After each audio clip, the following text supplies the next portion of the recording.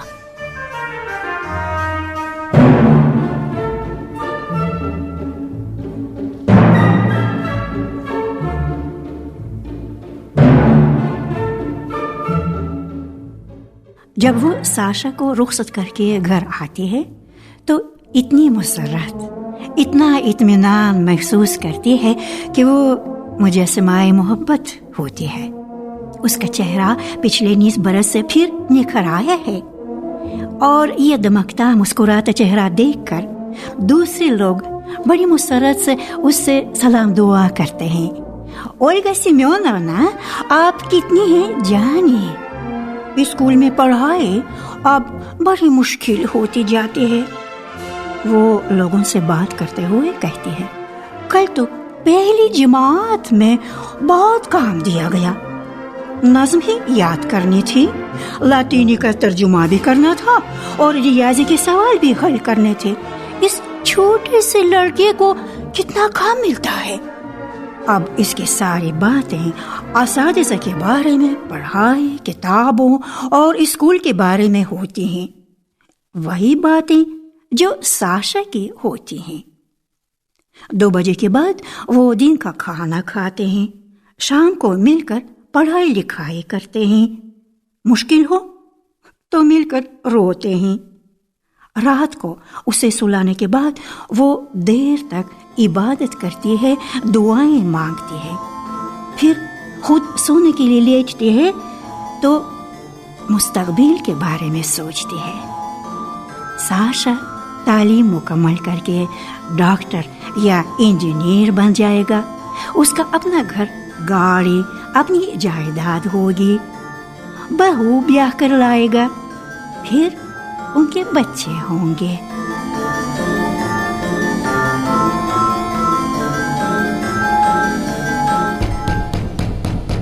آدھی رات کو اچانک دروازے پر دستک ہوتی ہے. اولینکا کی آنکھ کھل جاتی ہے، لیکن خوف سے گونگ وہ سانس ہی نہیں لے پاتی. دل زور زور دھڑک رہا ہے. تھوڑی دیر بعد پھر دستک ہوتی ہے. شاید یہ خارکف سے ٹیلی گرام آئی ہے. اسے خیال آتا ہے اور سارا بدن کانپنے لگتا ہے. ساشا کی ماں اسے اپنے پاس خارکف بلا رہی ہے. یا خدایا!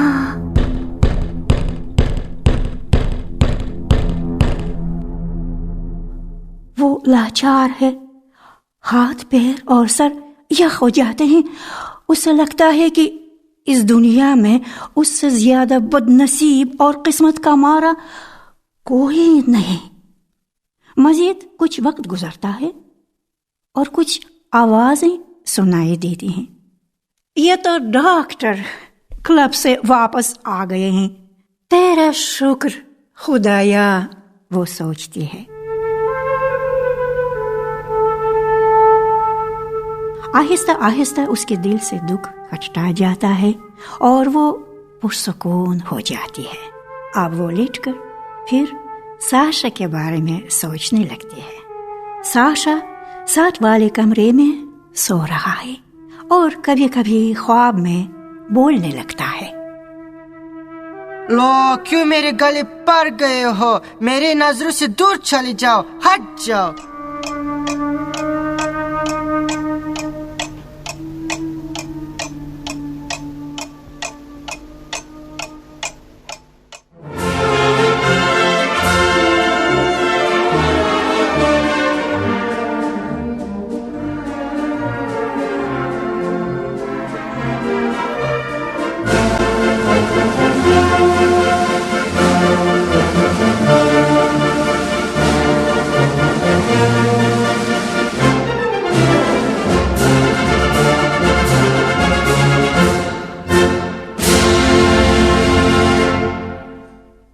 آپ نے انتون چیخوف کی کہانی جانی کی ڈرامائے تشکیل سماعت فرمائی. کردار ادا کرنے والوں کے نام ہیں ریتا مدزلیوسکیا، زاہد علی خان، عمر سونی مہدی خانف، ہدایت کار ہے ایگر کالیاجن۔ یہ ریڈیو صدائے روس ہے، صدائے روس ہے۔